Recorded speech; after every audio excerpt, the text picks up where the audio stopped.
If I had gone back in time and told past self, oh, you're going to become literally a prostitute, I would have myself. I'm Aella, and I'm a heretic because I believe online sex work is probably more damaging for society than in-person sex work. Also, it's very likely that prostitution can save marriages. Radicals, dissidents, rebels, and misfits. You can call them whatever you like. But what if they're right? Hi, I'm Aella. I am a sex worker and a researcher. I was raised in a very conservative Christian household, a very sexually repressed atmosphere. I remember when I was informed that I was going to one day have to be naked in front of my husband, I felt suicidal. And so eventually I got out of that and became a sex worker. That seems like a leap. How did that happen? My prospects in life were like, I maybe would be a cashier at Walmart forever, and that would be fine. I was like, okay, I don't want this for my life. Eventually, I had a friend recommend this camming thing where it's like, well, you live stream, people watch you and then they tip you. I had been homeschooled my whole life, isolated from media, so there was like a very intense cultural disconnect. Turns out that if you have breasts, it really breaches a lot of cultural barriers. I developed a reputation for being extremely goofy. A common routine for me was a sex mime, so I would like dress up a chair, make love to the chair in a very realistic fashion. And that's how it all started. I think that a lot of people stigmatize sex work because they assume that the workers don't like it. Typically people from more wealth who they imagine engaging in sex work and they're like, oh, that would be really disgusting for me. This is a typical mind fallacy. They assume that everybody must be like them and suppressing it in some way. And they're like, okay, so we want to protect other women from doing this. Like, this is for your own good. Well, it would be for my own good if I were like you, but I'm not.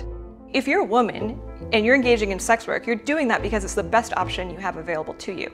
If you remove that option or if you punish her for engaging in it, you're making her life actively worse.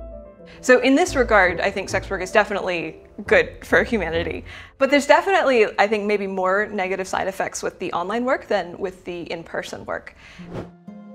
The online work is like almost inherently dehumanizing because it's very asymmetric.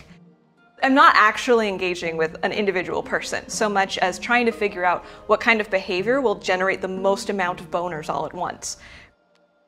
Whereas with in-person sex work, it's no longer asymmetric, you're one-on-one, and it's like there's some form of healing or intimacy that I think comes through sex in a way that like online sex work can never be.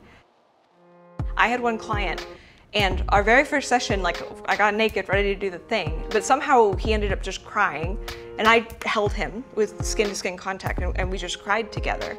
And that, like, really direct touching somebody and, like, having access to their body, I think really generates that care in me. Which, for some of these men, especially the ones that have been married for 20 years in sexless marriages, like, this can be really healing and therapeutic for them. And it probably saves marriages. Because otherwise, if these men like absolutely could not cheat on their wives, they couldn't see a sex worker, there's a good chance that that sexual frustration would bleed over into other things or be more likely to break down that marriage. Intimacy, physical intimacy, seems to be a big important part of a healthy functioning marriage.